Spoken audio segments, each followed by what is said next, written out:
Selamat pagi semuanya. Selamat pagi. Baik, kali ini saya akan menyampaikan berbagi materi Bapak dan Ibu sekalian, yaitu berkaitan dengan penerapan budaya positif di sekolah kita.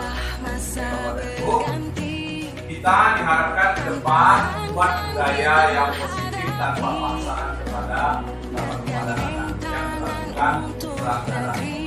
Ya, budaya positif seperti apa? Mari kita lihat slide berikutnya. Baik, bisa dilihat di sini Bapak Ibu.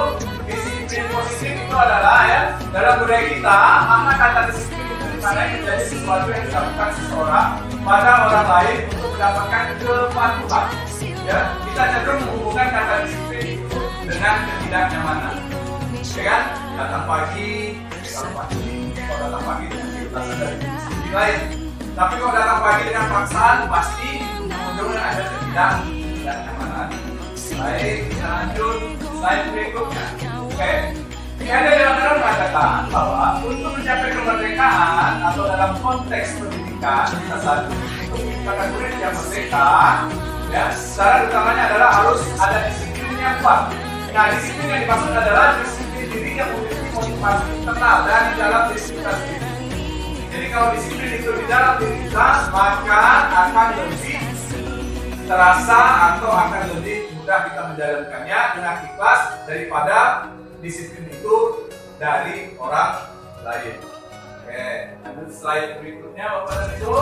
Dengan kata lain, seseorang yang memiliki disiplin yang berarti mereka bisa bertanggung jawab terhadap diri mereka sendiri. Oke, ya, dilakukan karena mereka berdasarkan tindakan itu pada nilai-nilai kebajikan yang universal. Lanjut. Oke, tujuan dari disiplin positif ya, menanamkan motivasi yang ketiga pada murid, yaitu menjadi orang yang mereka inginkan, menghargai diri sendiri dengan nilai yang mereka percayai. Oke, nah Bapak dan Ibu, ada 3 motivasi perilaku manusia yang kita alami. Ya, nih, ya Bapak dan Ibu ya, ini kewajiban termasuk dari itu. Saya pertama tidak untuk menghindari ketidaknyamanan atau hukuman. Kita datang awal, mengajar dengan awal, dengan tertib. Itu yang pertama, kalau itu ya untuk menghindari ketidaknyamanan atau hukuman. Misalnya kalau tak datang awal, kepala sekolah WA gitu kan, atau kepala sekolah nunggu di depan. Oh ini kemana nih terlambat? Itu pasti ada ketidaknyamanan di dalam diri kita. Jadi motivasi kita datang awal atau motivasi kita disiplin itu dikarenakan kita tuh menghindari hukuman. Yang kedua, untuk mendapatkan imbalan atau penghargaan, pujian.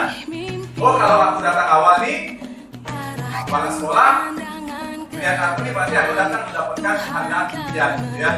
Nah, ya. Tapi saya rasa kalau Pak Yudi saya sudah dari jam 6 datang kalah, ya. Kemudian yang ketiga adalah untuk menjadi orang mereka inginkan dan menghargai dengan nilai-nilai yang mereka percaya. Nah ini adalah intrinsik Bapak dan Ibu dari dalam diri kita sendiri.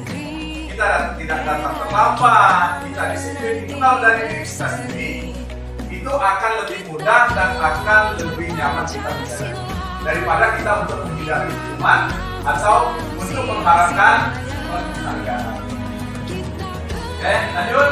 Nah, kesimpulannya adalah hukuman itu bersifat tidak terencana tiba-tiba. Makanya kita kalau ada pendapat mau dihukum apa lagi nih gitu ya, itulah. Nah, udahlah bersihkan WC saja gitu kan. Itu ada tidak terencana. Kemudian hukuman itu bersifat satu arah, yaitu pihak guru memberikan hukuman kepada murid, ya, tanpa melalui kesepakatan. Nah, nanti disiplin positif itu adalah kita melalui kesepakatan. Anak melakukan perbaikan diri itu atas kesepakatan kita, bukan atas kita yang menekan. Kemudian hukuman yang diberikan bisa berupa fisik maupun psikis. Ya, murid atau anak disakiti oleh suatu perbuatan, bisa dengan kata-kata atau verbal.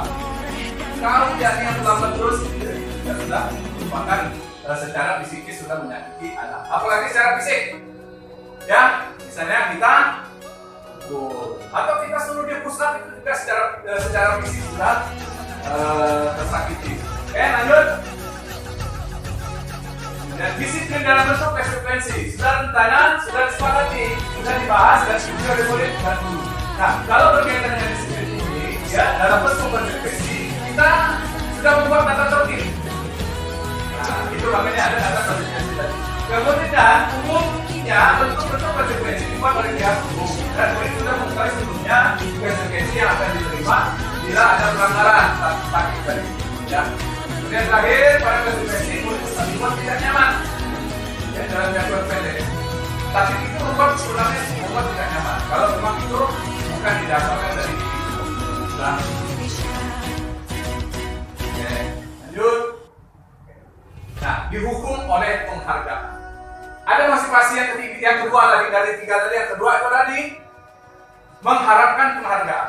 Jadi sebenarnya penghargaan itu adalah dalam bentuk hukuman, ya, dihukum oleh penghargaan. Ya, sering kita berulang kali menjadikan hadiah kepada anak-anak agar berperilaku bertanggung jawab, ya, atau kepada seseorang murid agar mempelajari sesuatu yang baru, atau kepada seorang karyawan agar melakukan pekerjaan yang berkualitas. Ya, kita sedang berasumsi mereka tidak dapat melakukannya, sehingga mereka kasih imbalan, ya, kasih penghargaan.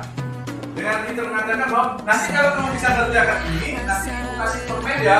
Itu beranggapan bahwa mereka itu tidak sebenarnya terhukum mereka itu dengan penghargaan yang kita berikan. Pengaruh jangka pendek dan jangka panjang daripada penghargaan. Penghargaan efektif jika kita memutuskan seorang melakukan sesuatu yang kita inginkan dalam jangka waktu yang pendek. Jadi kalau kita memberi penghargaan, senangnya mereka itu dalam jangka waktu pendek saja. Ya. Kemudian jika kita menggunakan penghargaan lagi dan lagi, maka orang tersebut akan memberikan penghargaan. Hilang motivasinya. Apalagi kita hilangkan nih, tidak ada kasih penghargaan, tapi hilang ya. Tapi kalau dari dalam diri sendiri, kemudian jika kita mendapatkan penghargaan untuk melakukan sesuatu yang baik, maka selain kita senantiasa berharap, pasti berharap lagi kan? Setelah penghargaan, kita menjadi tidak menyadari ya, bahwa itu tindakan yang baik yang kita lakukan. Itu kalau Pak Yudi saya datang dikasih air bukan Pak Yudi mengenal kalau datang awal itu bukan suatu kebaikan.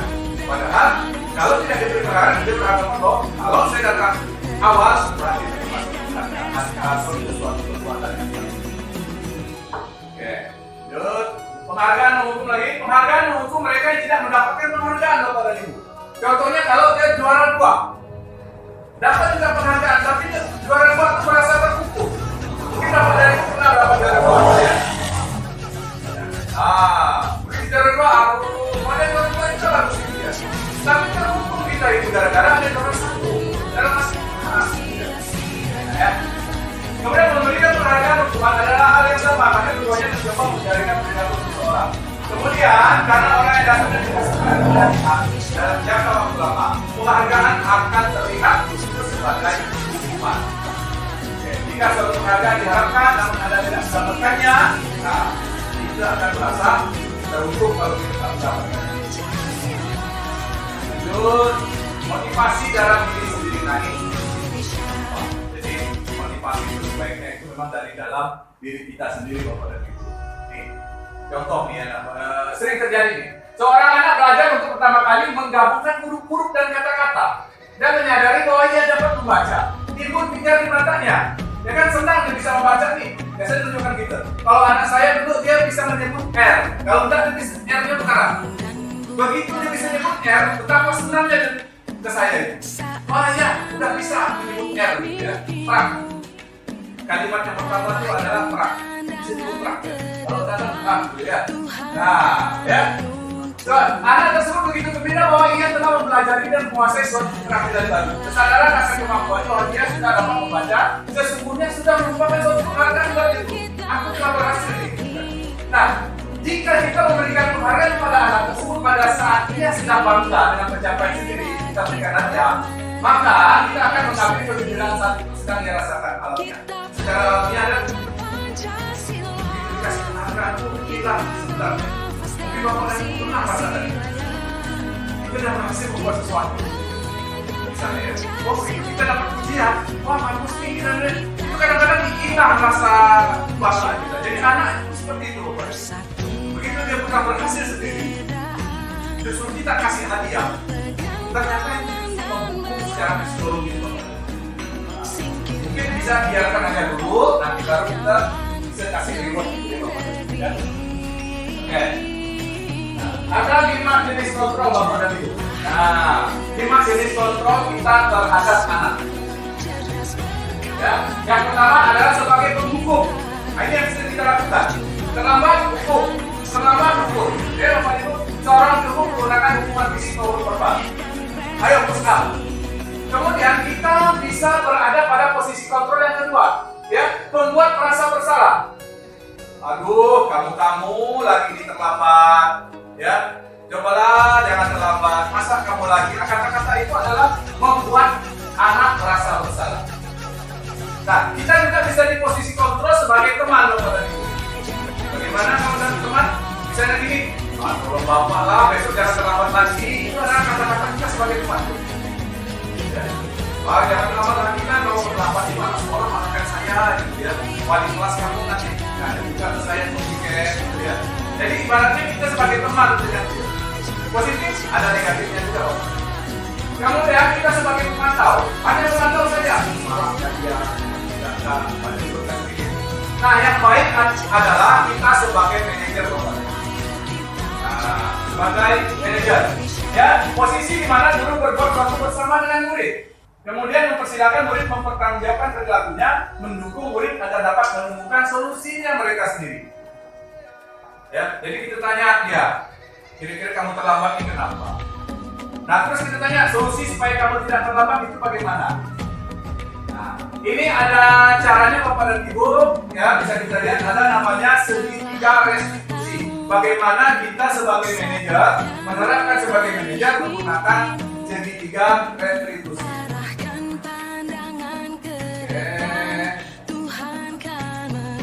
Nah, ya, restitusi. Kita lihat Bapak Ibu ya. Restitusi adalah sebuah pendekatan untuk menciptakan disiplin yang positif. Jadi disiplin itu positif. Ya, restitusi adalah proses menciptakan kondisi bagi murid untuk memperbaiki kesalahan mereka sehingga mereka bisa kembali pada kelompok mereka dengan karakter yang lebih kuat. Kemudian restitusi juga adalah proses kolaboratif antara guru dan siswa ya, mengajarkan murid untuk mencari solusi masalah, membantu murid berpikir tentang apa mereka inginkan dan bagaimana mereka harus memperhatikan orang lain. Oke, kita lanjutkan segitiga restitusi. Nah, ada 3.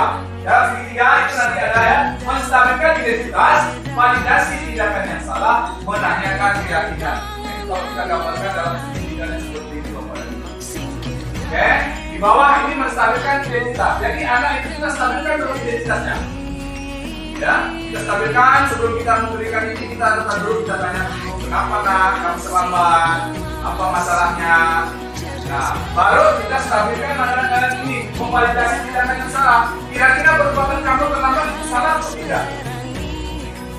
Nah, baru selanjutnya menanyakan keyakinan. Kira-kira keyakinan apa yang kamu tidak taati sehingga kamu terlambat?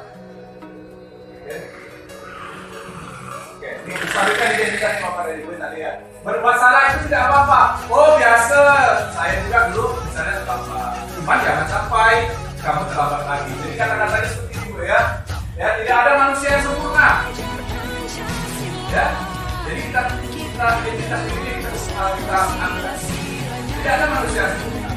Ya, kemudian kita bisa menyelesaikan ini. Kemudian setelah dia menstabilkan identitas, nanti adalah validasi daripada tindakan yang salah. Ya, misalnya, oh kamu terlambat. Padahal kalau kamu tidak terlambat, kamu bisa saja tidak sekolah sekalian. Ya. Nah, itu adalah validasi tindakan yang salah. Kemudian selanjutnya adalah menanyakan keyakinan. Apa kepercayaan, apa aturan yang telah kamu lakukan. Kemudian bagaimana nanti kita cari solusinya, ya. Jadi coba bayangkan misalnya apa yang sudah kamu langgar segala macam, sehingga mereka tuh merasa bahwa oh ini dia sendiri menyadari bahwa sebenarnya tindakan dia itu terlambat misalnya itu adalah suatu melanggar keyakinan atau tata tertib. Baik Bapak dan Ibu, terima kasih ya telah memperhatikan, telah mendengarkan materi yang kita sampaikan, saya sampaikan. Ya, saya berharap materi ini bisa menambah sedikit wawasan kita dalam menerapkan budaya positif di sekolah kita, sehingga sekolah kita bisa mentaati peraturan itu secara intrinsik, yaitu secara dari dalam diri sendiri yang ingin berubah, bukan karena orang lain. Demikian Bapak dan Ibu apa yang saya sampaikan. Terima kasih atas perhatiannya. Saya akhiri. Wassalamualaikum warahmatullahi wabarakatuh. Waalaikumsalam warahmatullahi wabarakatuh. Kita belajar Pancasila, kita bernafas dalam sila-silanya.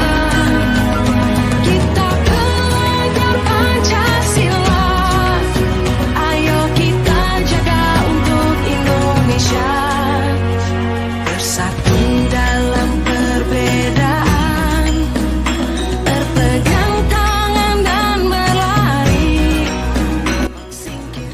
Ya, silakan. Kawaris.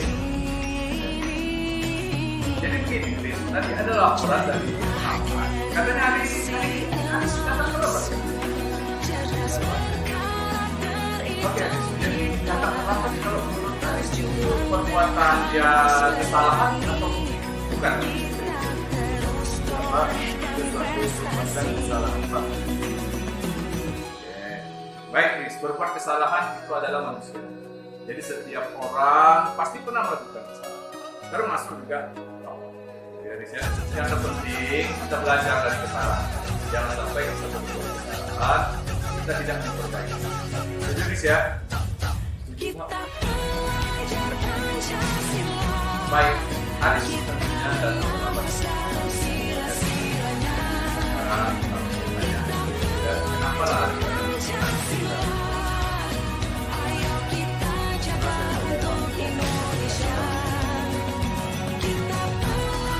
Kamu tahu keyakinan sekolah kita yang telah kita bahas.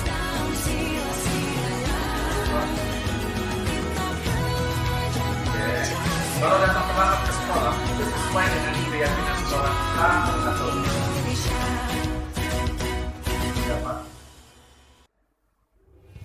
Menurut kamu keyakinan kelas mana ya atau keyakinan sekolah kita yang mana ya yang kamu langgar akibat kamu terlambat ke sekolah tadi?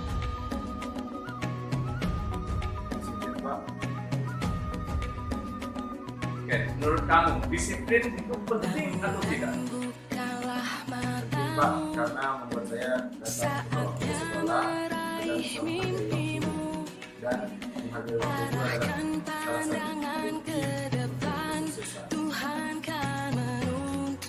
menghargai waktu itu sangatlah penting dan sangat bermanfaat ya. Seperti kita dapat menghargai orang lain di sekitar kita.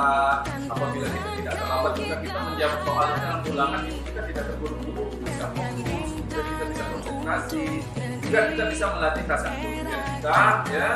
Maka begitulah pentingnya disiplin yang kamu sebut salah satu kunci ya jadi disiplin seperti kamu sebutkan adalah disiplin ya. Jadi untuk selanjutnya tidak ada sebab.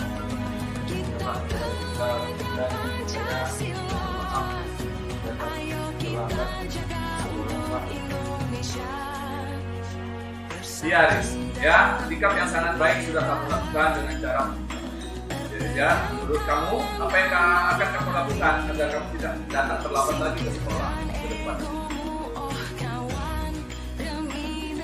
Ya, di awal dan ada tidak